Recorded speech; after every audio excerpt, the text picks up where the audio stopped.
Hi guys, calling from Walking the Resonant Path here. I just wanted to do another book review of a book I've finished reading. It's one of the classics, Walden by Henry David Thoreau. I have not read it before, so this was my first time reading it. I'll do what I always do. I'll read the blurb on the back and then I'll tell you what I thought of it. I went into the woods because I wished to live deliberately, to front only the essential facts of life, and see if I could not learn what it had to teach, and not, when I came to die, discover that I had not lived. In 1845, Henry David Thoreau left his home in Concord, Massachusetts, to live a contemplative life in the remote house that he built by himself by tranquil Walden Pond. Throughout his 2 years there, he diligently chronicled his observations. A positive and insightful look at human solitude, Walden remains a highly regarded work of transcendentalism, environmentalism, and individual enlightenment. Okay, so I really wanted to like this because it was a classic. But sadly, I found a lot of it very, very boring. Sorry, Henry David Thoreau, and sorry to all these people who love it. Because I will say, it does have the most glorious writings about nature, the most glorious descriptions of nature. That was one of the highlights. And if you want to read it, if you love descriptions of nature, if you love in-depth descriptions of nature, it was fantastic for that. They were glorious, but sadly, all the chapters weren't like that. I wish all the chapters had these glorious descriptions of nature. A lot of them did. But there were two really, really good ones. So if you just wanted to read some chapters for descriptions of nature, I would suggest the chapter on solitude and the chapter on the pond, on what's called pond. There's a chapter called solitude and a chapter called pond. They both had glorious, glorious descriptions of nature. And there was also other lovely descriptions of nature throughout. But a lot of the book was just very boring. It's supposed to be a book about, having these big, profound ideas of life, and it is.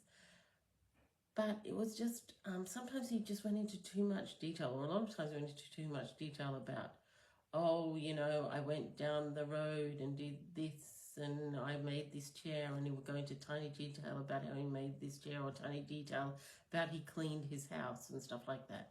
And those bits, dull as dirt water, let me tell you, and there was a lot of those bits in it. Very, very boring. And also the first 70 pages,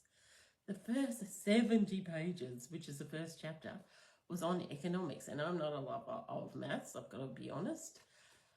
And I know that it wasn't just on economics, it was about how economics parallels with life and how that parallels with how you should sort of look at life and the way you should appreciate life.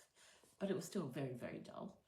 I did like his stance on nature and on how we should regard nature and how we should look after nature. I did find it a bit hypocritical about how much he talked about hunting and didn't seem that bothered by it until the end, where he was a bit bothered by it and said, I don't really think it's that great now unless you're going to eat that animal or whatever, which is true. But yeah, I found that a bit hypocritical about how he just accepted this was men's hobbies and stuff like that. But it was 1845, so you've got to be a bit forgiving. Also, just a warning, that was 1845, so some of the language you might think is a bit racist, but he wasn't saying it in that way. He just was saying they were the words that were used at the time to describe people. So he wasn't doing that. The poetry in it was lovely, but to be honest, most of the book was very, very slow and boring. And yes, I agree with you should live in the present moment as much as you can.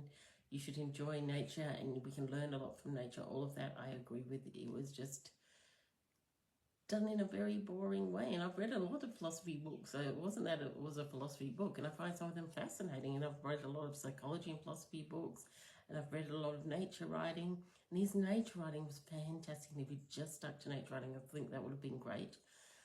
But the rest of it was very, very dull. So sadly, I'm not going to give it the greatest rating, and I'm sorry for all those who love it. But I was bored, and it was a struggle for me to get through, other than those fantastic 2 chapters on nature and the other little bits of chapters on nature. They were good, and I could get through them quickly, but the others were very slow and dull.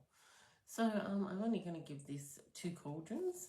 So that's Walden by Henry David Thoreau, and that is 2 cauldrons. I hope you have a glorious day and do whatever resonates within your soul. Bye now.